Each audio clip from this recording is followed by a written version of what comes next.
अस्सलाम वालेकुम। कैसे हैं आप सब? उम्मीद है कि सब खैरियत से होंगे। मैं भी अल्लाह पाक का लाख लाख शुक्र है, बिल्कुल ठीक ठाक हूँ। आज मैंने आपसे शेयर करना है आटा गूंदना। कि आटा जो है वो ऑलमोस्ट लड़की हर औरत गूंद लेती है, लेकिन ये होता है कि जो नरम और फूली हुई रोटी होती है वो कैसे आटा गूंदा जाता है ताकि वो फिर अच्छी और नरम और फूली हुई रोटी गूंदी जाए। ये भी एक मेथड होता है, एक ट्रिक होती है जिससे आपका आटा जो होता है वो बहुत ही अच्छा और सॉफ्ट रोटी, मलाई जैसी रोटी आपकी बनती है। मलाई जैसा आटा होता है और बहुत ही अच्छी फूली हुई रोटी होती है और बहुत नरम रोटी होती है। जिस तरफ आप उसको मोड़ेंगे वो मुड़ेगी। तो सबसे पहले जी हमने ये ले लिया है, ये देखें देसी गंदम का आटा है।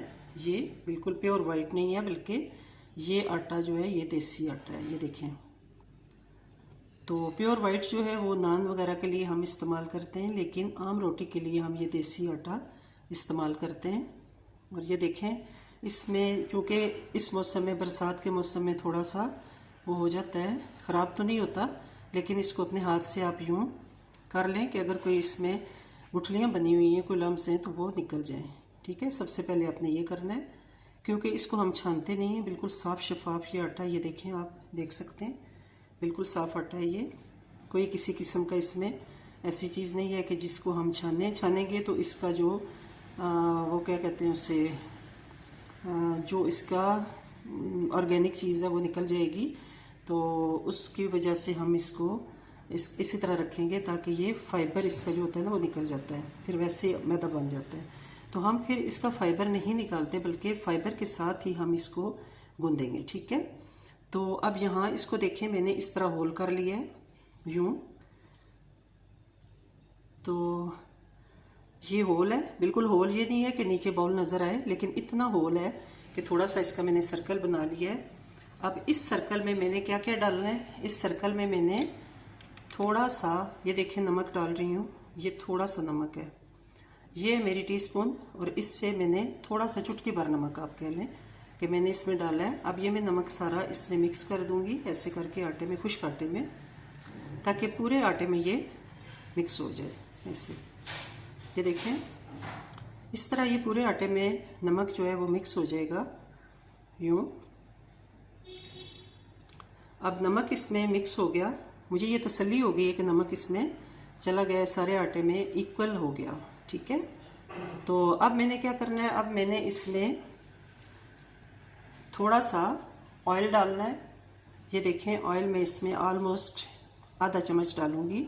ये मैंने इसमें ऑयल डाल दिया। ठीक है, तो अब मैंने इसमें ऑयल डाला। अब इसको मैं इसमें यूँ मिक्स करूँगी, ये देखते जाएं आप। ये देखें, फिर उसी तरह वही प्रैक्टिस करूँगी कि पूरे आटे में मैं ऑयल को मिक्स करूँगी ऐसे करके। ये जो आपको गुठलियाँ नज़र आ रही हैं ये बिल्कुल नहीं रहेंगी। अगर तो सर्दियों का मौसम है तो आप पानी गर्म कर लें कुनकुना करके, तो उसमें आप आटा गूंदें। और अगर गर्मियों का जैसे आजकल मौसम है तो वैसे ही टैप का पानी नॉर्मल होता है। डिस्पेंसर आप यूज़ करते हैं तो उसका भी वन साइड से हॉट आता है और वन से कूल आता है, तो वो आप यूज़ कर लें। और अगर टैप का करते हैं तो वो आप नॉर्मल होता है, नॉर्मल टेम्परेचर पे होता है। तो इसलिए अब ये देखें, मैं इसको खूब अच्छी तरह से मिक्स करूँगी।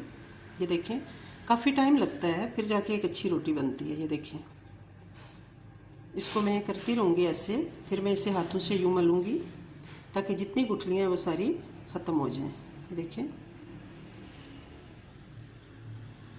आप जल्दी जल्दी करें तो 5 मिनट में ये सारा प्रोसेस हो जाता है। ये देखें ऐसे, और बहुत अच्छी खुशबू आ रही है माशाल्लाह ऑयल की, आटे की भी। देसी आटे की अपनी एक खुशबू होती है, अपना एक अरोमा होता है माशाल्लाह से, बहुत अच्छा जो लगता है। तो अब मैं इसमें थोड़ा थोड़ा करके पानी डालूँगी। फिर मैंने इसका होल उसी तरह कर लेना यूँ करके। ये देखें, ये होल कर लिया। अब इसमें मैं थोड़ा थोड़ा इसमें थोड़ा पानी डालूँगी। फिर इसको मैंने थोड़े से आटे को ऐसे यूँ करना है। देखें, थोड़ा थोड़ा करके आपने इसको गूंदना है, क्योंकि ज़्यादा अगर आप पानी डालेंगे तो या वो पतला हो जाता है, पतला ही होता है, फिर गुठलियाँ रह जाती हैं और आपकी रोटी अच्छी नहीं बनती। अब फिर मैं इसमें थोड़ा पानी डालूँगी, थोड़ा इधर डालूँगी, थोड़ा इधर, थोड़ा इधर, थोड़ा इधर, यानी चारों तरफ मैंने थोड़ा थोड़ा पानी करके डाल दिया है। ये देखें,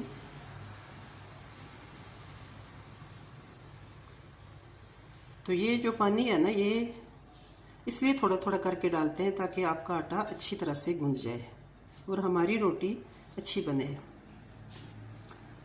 अच्छी और खूबसूरत रोटी जो होती है ना, खाने की इश्तहा को बढ़ाती है।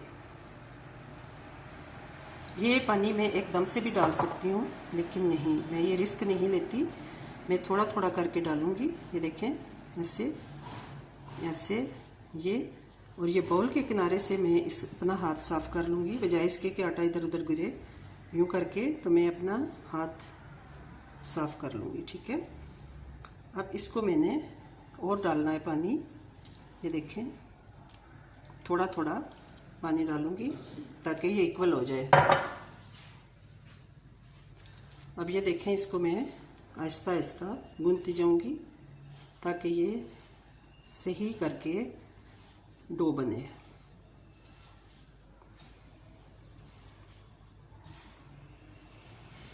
और मैं दिल में बिस्मिल्लाहिर्रहमानिर्रहीम भी पढ़ती रहती हूँ, ऊंचा भी पढ़ सकती हूँ, लेकिन मैं दिल में पढ़ती रहती हूँ ताकि बरकत डले हमारे खानों में और जायका है हमारे खानों में।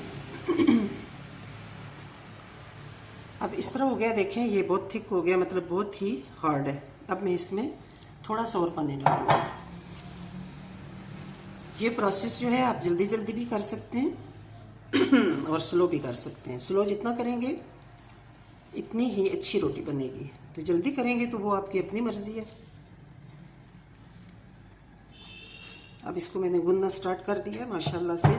अब आपको इस पे मुक्कियाँ ज़्यादा नहीं लगानी पड़ेंगी। ये देखें,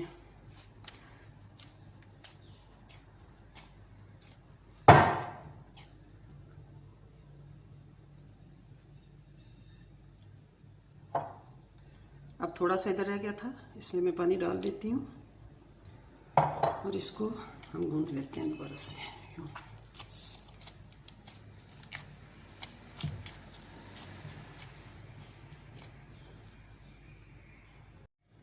अब इसकी एक ख़ास ट्रिक है कि इसमें आपने ऐसे ऐसे करके ऐसे यूं कर देना है आटे को, और इसमें आपने बहुत ही हल्का सा ऑयल इसके ऊपर लगा देना है कि अगर आपका आटा कभी बच भी जाए तो ख़राब नहीं होगा। जैसे होता है ना खमीर छोड़ देता है आटा, वो नहीं छोड़ेगा। ये देखें, ऐसे करके आपने इसको यूँ ऐसे ऐसे, ये देखें ऐसे, ये चीज़ मेरी अम्मी ने मुझे सिखाई है कि इस तरह करो तो फिर आटा जो है वो बहुत नरम होता है। अब इसको हम रख देंगे, आधे घंटे बाद या 10 मिनट बाद हम रोटी बना सकते हैं। मिलेंगे इंशाल्लाह जी नेक्स्ट व्लॉग में। टिल देन अल्लाह हाफिज़, अल्लाह ब्लेस यू एंड मी। अल्लाह हाफिज़, बाय बाय।